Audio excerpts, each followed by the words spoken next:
کچھ لوگ ایسے ہیں جنہوں نے زندگی میں عمل نہیں کیا دین پر، لیکن ساری زندگی دین کو موضوع بحث بنائے رکھا، اس موضوع پر بھی بحث، اس موضوع پر بھی بحث، اس موضوع پر بھی بحث، سوال در سوال در سوال در سوال۔ عمل کب کرنا ہے؟ کیا دین ساری زندگی اس لیے کہ آپ بحث ہی کریں گے؟ علماء کریں گے یہ کام جہاں بہت ضرورت محسوس کریں گے احقاق حق کے لیے، لیکن عوام ہر وقت بحث کرے۔ حضرت سیدنا امام جعفر صادق رضی اللہ تعالیٰ عنہ کا قول ہے، اور دو باتیں ہیں دین کے معاملے میں جھگڑے سے بچنا۔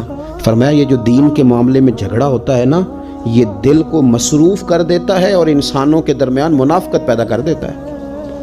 تمہارا دل جو رب کی یاد میں مصروف ہونا چاہیے وہ جھگڑوں میں مصروف ہو جائے گا، وہ جو حضور کے درود و سلام میں مصروف ہونا چاہیے وہ جھگڑوں میں مصروف ہو جائے گا، وہ جو تلاوت قرآن میں مصروف ہونا چاہیے وہ جھگڑوں میں مصروف ہو جائے گا۔ دین کے معاملات میں جھگڑوں سے بچنا۔ تم رسول اللہ صلی اللہ علیہ وسلم کے دین کو جب بھی سیکھو عمل کرنے کے لیے سیکھو، عمل کرنے